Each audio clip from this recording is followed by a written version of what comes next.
देश के सबसे बड़े राज्य उत्तर प्रदेश में 2027 में चुनावी दंगल होना है। 2017 से यूपी में योगी राज है, यानी बीजेपी सरकार है। योगी इस चुनाव में जीत की हैट्रिक लगाने की जुगत में है, तो विपक्ष बीजेपी के विजय रथ को रोकने के लिए रणनीति बना रहा है। वहीं ओवैसी अपनी पार्टी के विस्तार के लिए एक बार फिर यूपी चुनाव में दम भरने वाले हैं। बिहार, महाराष्ट्र में एआईएमआईएम के बढ़ते कद से उत्साहित ओवैसी यूपी चुनाव में किसी मजबूत दल से हाथ मिलाकर उत्तर प्रदेश में भी अपनी ताकत बढ़ाना चाहते हैं। वो यूपी में बीजेपी को हराने के लिए गठबंधन का हिस्सा बनना चाहते हैं। और खबर यह है कि समाजवादी पार्टी ओवैसी से गठबंधन के लिए तैयार भी हो गई है। तो हमारा आज का विश्लेषण इसी पर कि एआईएमआईएम और सपा का गठजोड़ किन शर्तों पर हुआ है, यूपी के सियासत में इस नए गठबंधन का क्या असर होगा। नमस्कार, मैं हूं नगेंद्र भाटी।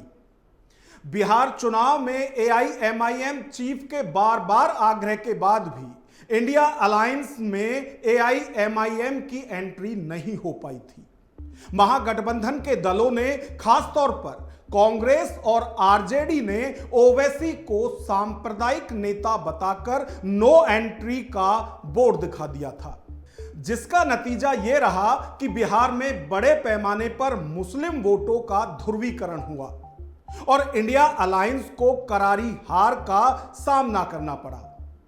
आज की वीडियो में हम इसी मुद्दे पर चर्चा करेंगे कि बिहार की हार से विपक्ष ने कुछ सबक लिया है या फिर वो यूपी चुनाव में भी वही गलती दोहराने वाले हैं, क्योंकि ओवैसी को बीजेपी की बी टीम बताने वाला विपक्ष का दाव चुनाव दर चुनाव कमजोर पड़ता जा रहा है। आज हम चर्चा इस पर भी करेंगे कि एआईएमआईएम से गठबंधन के लिए सपा ने जो शर्त रखी है, क्या ओवैसी को वो शर्त मंजूर होगी। पहले बात करते हैं एआईएमआईएम चीफ के उस सियासी दाव की, जिसके बाद से सपा एआईएमआईएम से गठबंधन को तैयार हुई। एआईएमआईएम प्रमुख असदुद्दीन ओवैसी ने 2027 के उत्तर प्रदेश विधानसभा चुनाव के लिए अपने अभियान की शुरुआत एक ऐसे राजनीतिक संदेश के साथ की जिसने विपक्षी हलकों में अटकलों को जन्म दिया। बहराइच से अपने अभियान का शुभारंभ करने और पार्टी के पहले उम्मीदवार की घोषणा करने के बाद ओवैसी ने बिजनौर की नजीबाबाद रैली में एक बार फिर दोहराया कि एआईएमआईएम यूपी चुनाव में भाजपा को हराने के लिए गठबंधन करने को तैयार है। हम आपसे अपील कर रहे हैं कि मुत्तहदा तौर पर अपने वोट का इस्तेमाल आपको करना है। बीजेपी को रोकना है, आओ हाथ मिलाओ, हम तैयार हैं। मगर इसका यह मतलब नहीं है कि तुम मेरे इस बात को तुम कमजोरी की अलामत समझो। ये कमजोरी की अलामत नहीं है। अगर तुम हमारी बात को नहीं मानोगे तो तुम्हारा इख्तियार है। एआईएमआईएम चीफ साफ तौर पर कह रहे हैं कि 2027 के यूपी चुनाव में वो बीजेपी को फिर से जीतते नहीं देखना चाहते। हालांकि उन्होंने उस पार्टी का नाम कहीं भी नहीं लिया जिसके साथ वो गठबंधन करना चाहते हैं। फिर भी उनके प्रस्ताव का जवाब आया, और वो भी समाजवादी पार्टी की तरफ से। सपा प्रवक्ता आशुतोष वर्मा ने एआईएमआईएम चीफ के गठबंधन के प्रस्ताव का बड़ा ही दिलचस्प जवाब दिया, वो भी ऐसी शर्त के साथ जिसे शायद ही कोई सियासी दल मानने को तैयार हो। ओवैसी जी से बहुत सम्मान से बात करते हैं हम लोग, और हम कहते हैं कि जो आप सोच रहे हो वो हम भी सोच रहे हैं। भारतीय जनता पार्टी को हराना है तो हम आपके साथ गठबंधन करने को तैयार हैं। शर्त ये है कि आप उत्तर प्रदेश में चुनाव नहीं लड़ेंगे, क्योंकि आप जैसे ही चुनाव लड़ते हैं वैसे ही पूरा का पूरा चुनाव पोलराइज हो जाता है, और पोलराइज होने का पूरा फायदा भारतीय जनता पार्टी को मिलता है। आप वो कोई राज्य बता दें जहां पे आपने चुनाव लड़ा हो और भारतीय जनता पार्टी हार गई हो। वस्तुतः उल्टा ही हुआ है। आपने बिहार में चुनाव लड़ा, भारतीय जनता पार्टी जीत गई। आपने बंगाल में चुनाव लड़ा, भारतीय जनता पार्टी जीत गई।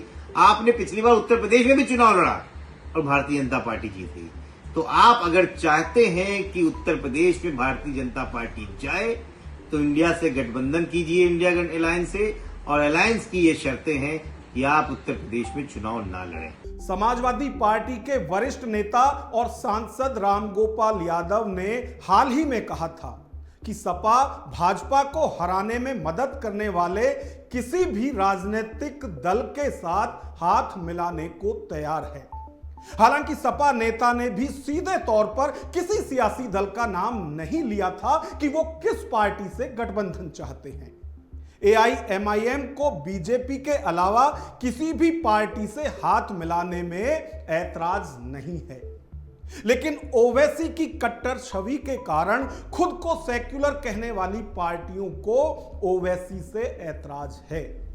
और यही वजह है कि सपा जैसे सियासी दल AIMIM के कारण मुस्लिम वोटों का ध्रुवीकरण रोकने के लिए गठबंधन की अटपटी शर्तों के साथ ओवैसी को चुनाव से दूर रहने की सलाह दे रहे हैं। सपा नेता ओवैसी से गठबंधन करने की जो शर्त रख रहे हैं, क्या वैसी ही शर्त वो इंडिया अलायंस के किसी और सहयोगी के साथ रखने की हिम्मत कर सकते हैं? शायद नहीं। और इसीलिए सपा प्रवक्ता को AIMIM चीफ ने करारा जवाब देते हुए सपा प्रमुख अखिलेश को ही लपेटे में ले लिया। भारत की सियासत की लैला तो हमको आपने बना दिया और हम पे इल्जाम लगाते कि चुनाव लड़ने से फायदा होता है, नुकसान होता है, जो भी है बकवास बकते हैं। अब पूरे भाग रहे हैं तो क्या बोलेंगे उनको? हम लगता है कि हम हमसे कंपटीशन कर रहे हैं कि बी टीम कौन होगी। अब बताइए, आप कौन जिम्मेदार है इसका? जो कल तक हमको गाली देते थे वो अब बीजेपी में जाकर बैठे हैं। अच्छा, ये मध्य प्रदेश का मुख्यमंत्री का वो एक्सपोजे आया, एक इंडियन एक्सप्रेस अखबार रिपोर्ट किया कि उनके परिवार को फायदा हुआ, अखबार ने रिपोर्ट किया। उत्तर प्रदेश के पूर्व मुख्यमंत्री उनकी ताईद में खड़े हो गए। क्यों खड़े हो गए भैया? क्योंकि वो यादव हैं, वो भी यादव हैं। माने यादव यादव होगा, पार्टी को नहीं देखा जाएगा।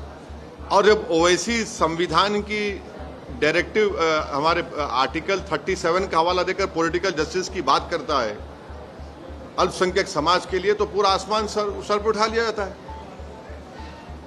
अने भैया को लगा कि वो हमारा भैया है, और हम जब गरीब की बात करें तो बोले तुम कौन, हम चौधरी, हम ठेकेदार हैं। ये भी तो हिपोक्रेसी है ना। यूपी इलेक्शन 2027 में होने हैं और ऐसा लगता है कि समाजवादी पार्टी इस चुनाव को बीजेपी वर्सेस सपा बनाना चाहती है। पिछड़े, दलित और अल्पसंख्यक यानी पीडीए की सियासत करने वाले अखिलेश यादव खुद पिछड़े समाज से आते हैं। अल्पसंख्यक समाज के ओवैसी को वो बेतुकी शर्त के साथ चुनाव से बाहर रखना चाहते हैं, और दलितों की सबसे बड़ी पार्टी बीएसपी को वो बहुजन समाज को धोखा देने वाली पार्टी बताकर अपील कर रहे हैं कि बहुजन इस चुनाव में बसपा को वोट ना करें। मैं अपने बहुजन समाज के लोगों से कहूंगा, बहुजन समाज पार्टी को वोट देने का मतलब है अपना वोट खराब करना। वो बीजेपी का साथ दे रहे हैं, चाहे सामने से चाहे पीछे से। इसलिए मैं आपके सामने अपील करता हूं कि बहुजन समाज पार्टी को वोट देने का मतलब है अपना वोट खराब करना। सियासत जो करा दे वो कम है, और ये हम सब जानते हैं कि सियासत का आखिरी पड़ाव सत्ता है। सत्ता तक पहुंचने के लिए हर सियासी दल और नेता चाणक्य के बताए सिद्धांत साम दाम दंड भेद का प्रयोग कर लक्ष्य हासिल करने की पूरी कोशिश करते हैं, और यही कोशिश अखिलेश और ओवैसी दोनों कर रहे हैं। ओवैसी चाहते हैं कि उन्हें किसी मजबूत संगठन का साथ मिले जिससे यूपी जैसे बड़े राज्य में भी उनका विस्तार हो, और अखिलेश 2027 की जंग जीतने के लिए ओवैसी को इस चुनाव से दूर रखना चाहते हैं, जिससे अपनी परंपरागत मुस्लिम वोट में सेंध लगने से बचाया जा सके। ओवैसी की बात करें तो वो साफ कर चुके हैं कि उनकी पार्टी का किसी के साथ गठबंधन हो या नहीं, वो पूरे दमखम के साथ यूपी चुनाव में उतरने वाले हैं।